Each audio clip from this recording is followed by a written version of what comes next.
una de las cosas que siempre me ha gustado es,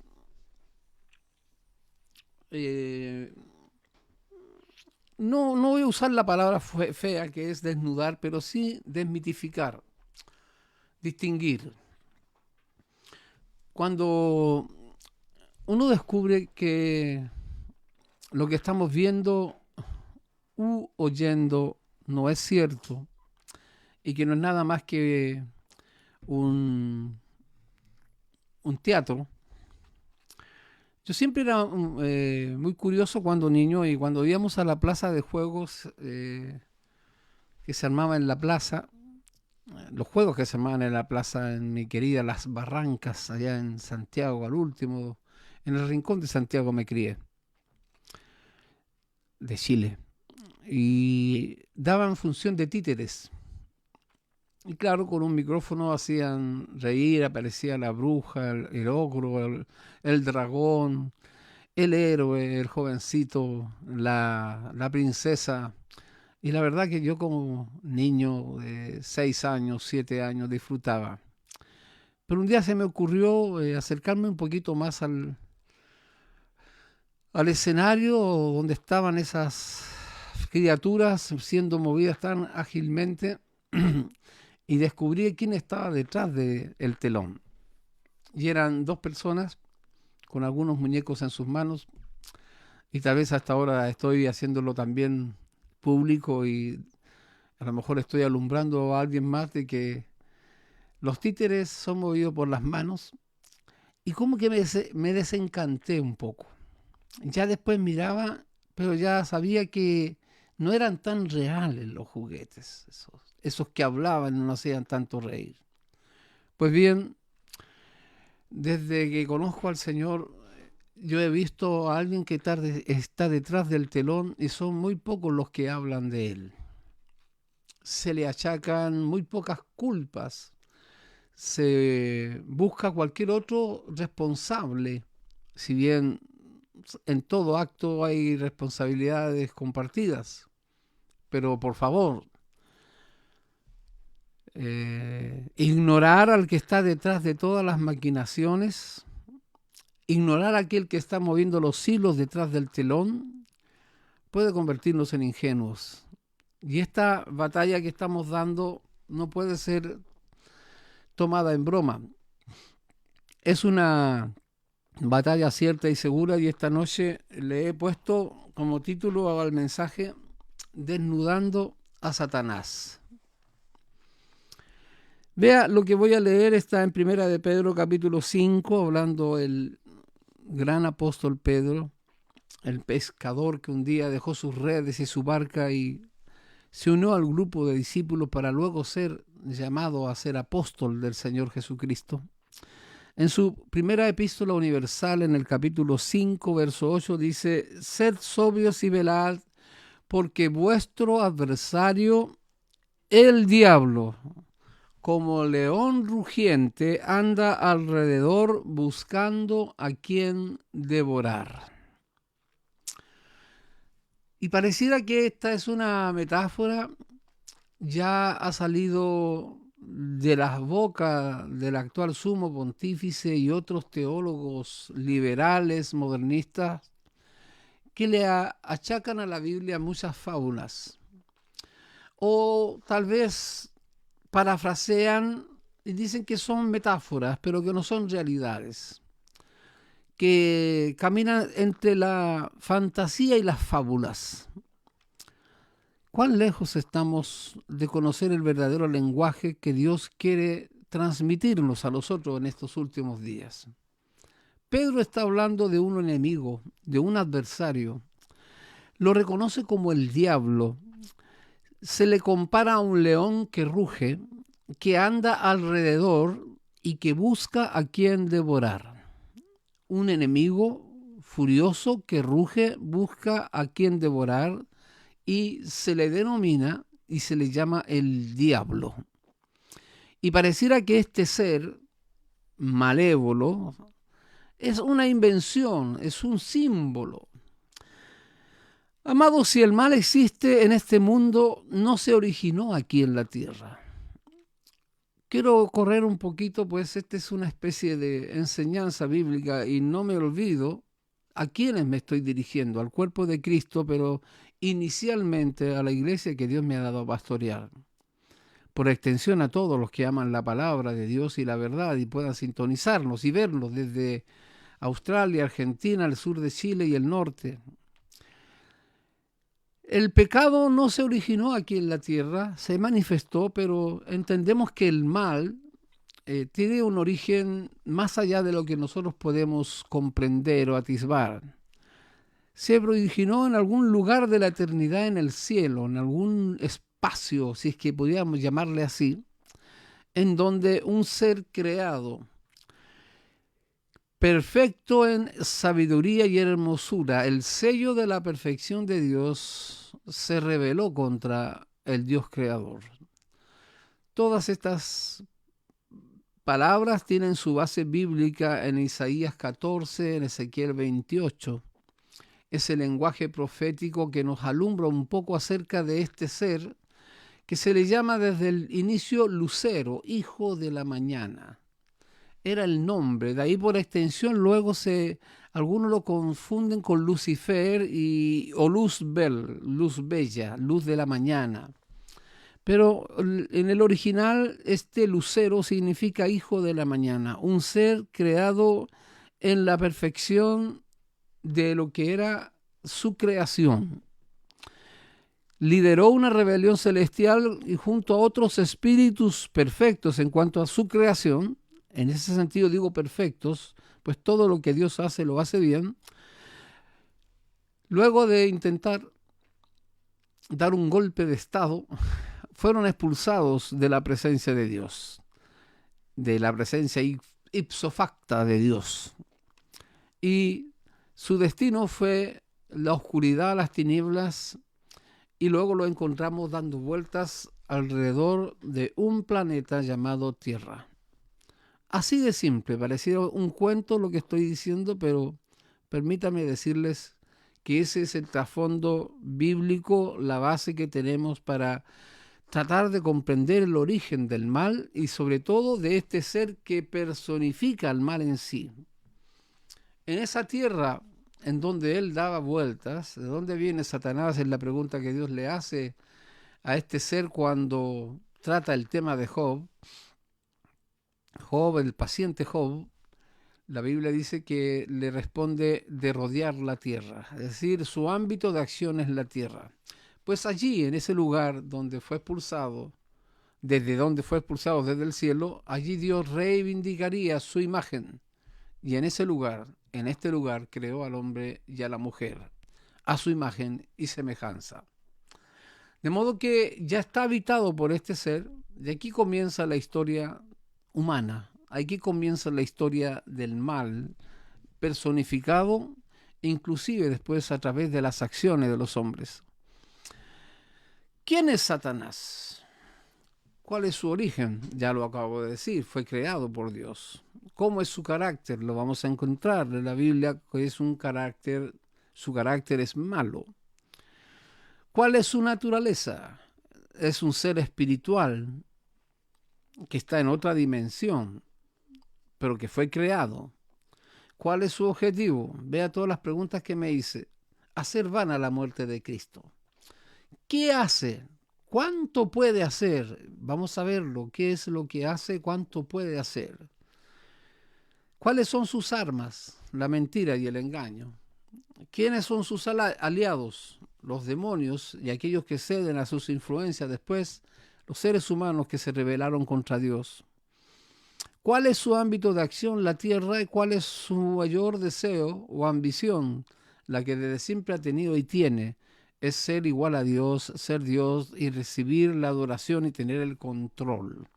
Así de simple se lo estoy explicando. ¿Cuál será su fin? El fin de Satanás, el diablo, será una eternidad sin Dios. Vea lo que dice, ya finalizando Dios en su relato escritural en el Apocalipsis capítulo 20, verso 10, dice: y el diablo que los engañaba fue lanzado en el lago de fuego y azufre, donde estaban la bestia y el falso profeta, y serán atormentados día y noche por los siglos de los siglos. Ese es el fin de este ser. Lo que tenemos ahora es una persona expulsada, sentenciada, que espera la ejecución final. Esa es la historia y pareciera ser todo el mensaje. Pero yo quiero meterme con lo que llamo yo un mito. Pareciera que es un mito. Desde la antigüedad se han tejido muchas historias ocultas acerca del mal, que se personifica en vampiros, en Dráculas, en animitas de esas del mal. Bueno, quiero decirle que el diablo no es un ser mítico. Mire, la mitología o un mito no es sino una narración maravillosa protagonizada por dioses, héroes o personajes fantásticos, que se desarrolla esa historia fuera del tiempo y explica o da sentido a determinados fenómenos. Así parecía que el mal lo inventaron y le pusieron un nombre, diablo. Eso es un mito. La palabra mito viene del griego y significa un relato, un cuento, una leyenda. Y de hecho, los mitos forman parte del sistema de creencias de un pueblo, cultura. Ahora, considerados todos los mitos, todas estas creencias hacen que las diferentes culturas o países tengan ciertos mitos. Aquí en Chile ni hablar de los mitos. Con vuestro permiso, quisiera tomar un poquito de agua. La existencia de este ser es real. ¿Me está oyendo? No porque no se pueda ver, no porque no se pueda tocar, así como el viento. Tú oyes el viento, su sonido, pero no sabes de dónde viene y a dónde va.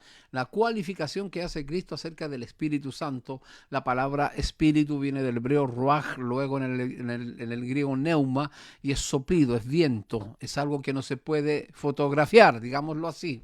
No pesa, no tiene peso tan liviano como el hidrógeno o el oxígeno, no ocupa lugar en el espacio.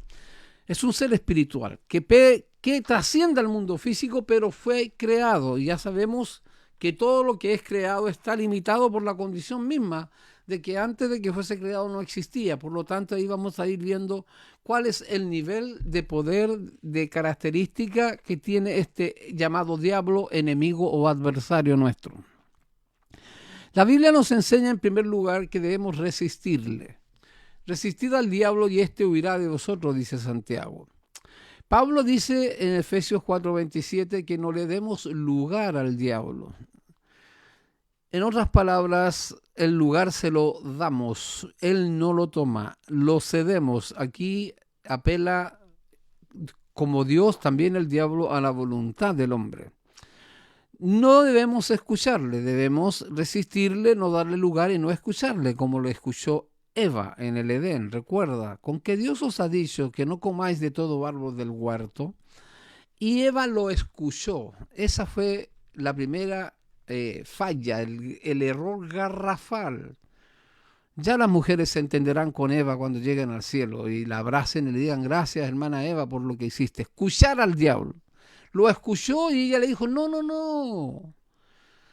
De todos los árboles podemos comer, solo de uno no. Pero el diablo ya le había dicho, así que no pueden comer de ningún árbol. Por eso dice la Biblia, hablando Pablo a los Corintios, que Eva fue engañada, Adán no. Los sentidos de Eva fueron extraviados. Entró en una contradicción. Pero Adán pecó clarito. Adán amó más a su mujer, a su varona, que a Dios. Y fue solidario en su caída. Ahí nos vamos a encontrar con Adán y no sé si lo vamos a hacer un callejón oscuro cuando lleguemos a la presencia de Dios. Valgan estas bromas, pero ese es el origen. ¿Dónde se origina este oírle? No debemos escucharle, debemos resistirle y no debemos darle lugar. ¿Por qué? Porque anda alrededor. Es el versículo que he leído, que Pedro dice, anda alrededor, no puede entrar a ningún lugar a menos que se le permita. Y por eso es que ruge, como león ruge, y ese rugido provoca temor, un temor paralizante, aún en el mundo natural, cuando el león ruge es porque va detrás de su víctima y muchas veces la víctima va hacia sus propias fauces. Ese es el método en el cual muchos creyentes caen, en el miedo, en el temor, y piensan que el diablo los hizo caer cuando fueron ellos los que le dieron lugar y abrieron la puerta mediante esa amenaza del rugido. Él busca, el diablo busca, no están ahí a merced de todos, los busca para devorarles el alma. Y digo el alma en el sentido de el ánimo, la fe, la esperanza, el gozo, la salud. Los nombres de este ser malévolo. Estamos hablando del diablo esta noche. Mire, ¿qué cosa, pastor? Bueno, yo quería que me hablaran del ángel Gabriel. Bueno, aquí ángel Gabriel, ángel les está hablando. Pero este ángel Gabriel les quiere hablar de este otro ángel llamado, este otro ángel caído. Un ángel es un ser creado en el nivel de lo que es en angelología un ser superior. El hombre fue creado un poco menor que los ángeles, de los ángelos o angelos. El nombre primero que aparece en la Biblia de este malévolo personaje es Lucero, hijo de la mañana. Se le llama Satán o Satanás, adversario o enemigo. Se le llama diablo. La palabra diabolos, significa calumniador. Un Lucifer, que tenía que ver con un señor de las moscas, era una especie de potestad maligna en Egipto. Belcebú, príncipe de los demonios, se le llama también en la Biblia el malo. Viene el malo y arrebata la semilla que fue sembrada en el corazón. Jesús dijo en esa parábola del sembrador. Se le llama también el gran dragón o la serpiente antigua en el Apocalipsis. Se le llama el maligno. Se le conoce como el tentador. Se le conoce como el Dios de este siglo, se le denomina como príncipe de la potestad del aire, padre de mentira, engañador, acusador de nuestros hermanos, un ladrón que hurta, mata y destruye. Abadón y Apolión, en hebreo y en griego. Cada uno de estos nombres representa el carácter, la personalidad de este ser. Pareciera que estamos hablando de un ser formidable, extraordinario. Sí, es extraordinario en relación a lo ordinario que somos nosotros en cuanto a carne, a limitación física y conocimiento. Pero quiero decirles qué es lo que no es el diablo. Ya basta de empezar a echarle la culpa, y no voy a decir pobre diablo, de todos los males. Sí, él está detrás de todo esto. Hay un principio de delegación que él ejecuta. Cuando Jesús habló de el enemigo no está dividido, están organizados, han planificado, tienen una estrategia. Y este ser con todo el potencial que pueda tener y arrastra en sus huestes enemigas, lo que quiero decir esta noche es lo que no es. El diablo no es omnisciente, no sabe lo que va a pasar dentro de 5 minutos más. No lo sabe todo, tiene un conocimiento limitado. Excita, llama desde afuera, provoca para obtener información de lo que hay dentro del corazón humano. El muestreo continuo hace que él obtenga información acerca de qué patita cojeamos o en qué zapato tenemos la piedrecita, dónde se sonríen o los ojos, brillan los ojos cuando vio Eva el fruto hermoso, cuando vio arder sus ojos del deseo de coger, de tomar ese fruto prohibido. Pues bien, no es omnisciente, no lo sabe todo. El único que conoce el corazón humano es Dios. El único que sabe todas las cosas. Por ser creado, el diablo no puede saber qué ocurrió antes y por ser creado no sabe lo que ocurrirá después. Él está fuera del tiempo físico, pero está limitado dentro del conocimiento que Dios le ha otorgado que actúe. Segundo, no es omnipresente, no está en todo lugar. Si bien, entre comillas, viaja en el espacio terrenal, pues se mueve en el nivel de la otra dimensión, que es la dimensión espiritual. Él no es omnipresente, no está en todo momento como el atributo o perfección divina que solamente está afincada en el ser de Dios, que Él está en todo momento, en todo lugar y a toda hora. No hay lugar donde Dios no esté. Él podía llegar, pero aún así no puede entrar a la presencia de Dios, pues fue expulsado. A Dios nada lo restringe, no hay espacio que lo coarte, ni tiempo que lo erosione. El diablo no es omnipresente. Y tercero, el diablo no es omnipotente. No puede hacer todo lo que quiere.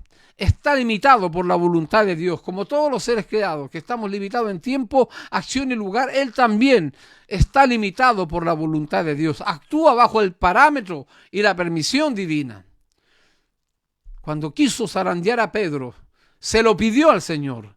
Y Jesús le dijo: Pedro, Satanás te ha pedido para zarandearte como a trigo. Él no podía llevar a Pedro a la crisis que lo llevó sin antes Dios permitirlo. No olvide, no somos muñecos ni títeres del diablo, no somos muñequitos que nos pueden clavar alfileres. Somos propiedad de Dios. Del día en que recibimos a Cristo, tenemos el sello de Dios y somos sus ovejas, y las ovejas mías nadie las arrebatará. Su modus operandi o estrategia, observación y persecución, es la acechanza. Debemos vestirnos de toda la armadura de Dios para estar libres contra las acechanzas del enemigo. Cuando alguien te persigue, te observa, ya tiene información, sabe qué te gusta y qué no te gusta, ya tiene algo a su favor. Es lo que hacen en el mundo de las investigaciones. Estos investigadores privados, estos espías, conocen cómo se mueven las cosas detrás del telón. Pues bien, si bien él personalmente no está en todo lugar, sí tiene aliados, y esos sí son los que se llaman en la Biblia demonios, espíritus malignos. Esos que estaban dentro del endemoniado gadareno y lo llevaban a ser impelidos contra su voluntad. Se había producido lo que voy a decir a continuación.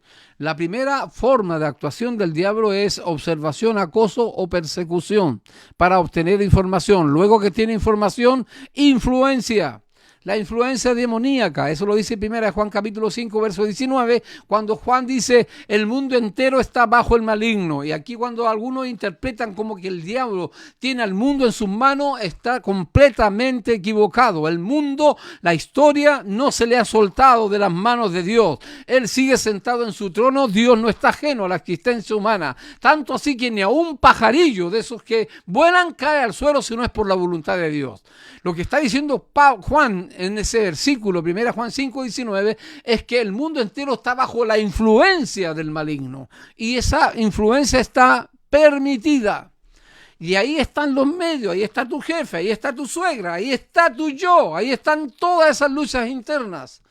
Ahí están todos esos tropiezos que a veces buscamos y no sabemos con sabiduría evitar. A veces somos confrontacionales de una manera ingenua. La Biblia dice, hablando Pablo a los corintios, que debemos ser niños en la malicia, pero maduros en el modo de pensar. Hablaba también en sus epístolas acerca de las maquinaciones de Satanás. No que gane ventaja, pues no ignoramos sus maquinaciones. En esta guerra hay que ser ingenioso, tener ingenio. Porque la influencia demoníaca está desde el momento en que te levantas. Puede ser alguien que te insulta en el trayecto hacia tu trabajo. Puede ser que se te quemó la comida, se te dio vuelta el aceite. Algo que no planeaste ocurra y tiende a quitarte la paz, el gozo. Y a algunos los lleva incluso a renegar del Señor. Esa influencia demoníaca. ¿Estamos sujetos a su influencia? Claro que sí, pero nosotros tenemos algo que se llama Espíritu Santo. Y no nos ha dado Dios espíritu de cobardía, sino de poder, de amor y de dominio propio. Nuestro espíritu está revestido por el Espíritu de Dios. Tercera forma de su modus operandi es invasión o posesión. La observación conlleva la influencia siempre busca la invasión o posesión demoníaca, con el propósito de obtener control. El control que busca desde siempre, desde la manipulación para controlar, a través de las emociones. Vea qué es lo que estaba haciendo Pedro cuando le dice a Jesús: Señor, no permitas en ninguna manera que tú vayas a la cruz y mueras. Señor, que esto no pueda sucederte a ti. Y la respuesta de Jesús fue: quítate delante de mí, Satanás. estaba viendo la influencia del diablo en su discípulo Pedro. Y a Pedro le dice, porque no pones la mira en las cosas de Dios, sino en las de los hombres. No estamos exentos de ser tentados, de ser influenciados, para luego llegar un momento en que cedemos, traspasamos el umbral de lo prohibido y nos metemos en el oscurantismo. Hoy en día hay mucha oscuridad, hay mucho espíritu pitonizo que se las da de profético. Cuidado con los profetas que hoy día pululan en las iglesias, llevando palabra de fe, palabra de prosperidad, y te andas buscando al profeta de turno que pareciera ser un vidente, uno que tiene el poder de adivinar el futuro. Tenga cuidado con ese espíritu de Pitón. Pitón era el dios de la adivinación, ese espíritu pitonizo que Pablo expulsó de esa muchacha, ahí llegando a esa primera parte donde comenzó su misión, Pablo, a Lidia, cuando ella abrió su corazón junto al río y tuvieron su primera iglesia cuando fueron encarcelados en Filipos. La gitanita esta que te adivinaba la suerte, a veces le apunta, y a veces astrólogo también le apunta, y algunos están estudiando a Nostradamus, demonios son, pero hay una cosa que es cierta, el futuro le pertenece a Dios, y lo demás son mentiras, engaños y fraudes. ¿Qué podemos hacer en este mensaje, en esta noche, sino aferrarnos a lo que dice Pablo en esta guerra espiritual que tenemos frente a un ser real, pero nunca tan magnífico, tan extraordinario y maravilloso como nuestro Dios, como Cristo? Él se enfrentó cara a cara cuando lo vio en el desierto, delgado, lánguido, 40 días sin comer. Lo tentó y lo llevó al monte, le mostró las piedras y ya sabemos la historia. Jesús salió vencedor. Finalmente le dijo, vete de mí, Satanás, porque al Señor tu Dios adorarás y a Él solo servirás. Ahí tenemos al Cristo de la gloria, derrotando a su enemigo en la cruz cuando creía que la muerte era el fin de todos. Al tercer día se levantó de entre los muertos y Pablo puede decir, vencida es la muerte en victoria. Venció a la muerte, al mundo, a la carne, y el postrer enemigo que será destruido será la muerte, pero también le quitó el poder a aquel que ha ejercido influencia sobre el mundo entero, y este es el diablo. Termino con las palabras de Pablo diciéndoles, vestíos de toda la armadura de Dios, para que podáis estar firmes contra las acechanzas del diablo. Póngase el yelmo de la salvación, el escudo de la fe, tome la espada del Espíritu, cálcese el apresto del Evangelio, cíñase con la verdad de Dios y estemos firmes contra las acechanzas de aquel que no tiene poder alguno cuando estamos revestidos de poder y sobre todo nuestra vida ha sido escondida en Dios. Y como dice Apocalipsis, terminando Juan en esa visión celestial que ve al final de los tiempos, y los que le vencían tenían vestidos y manchados sus ropas con la sangre del Cordero. La sangre del Cordero, la sangre del que nos redimió, tiene el poder para declararnos más que vencedores. Que Dios les bendiga, y no hay Dios como mi Dios. Bendiciones, buenas noches.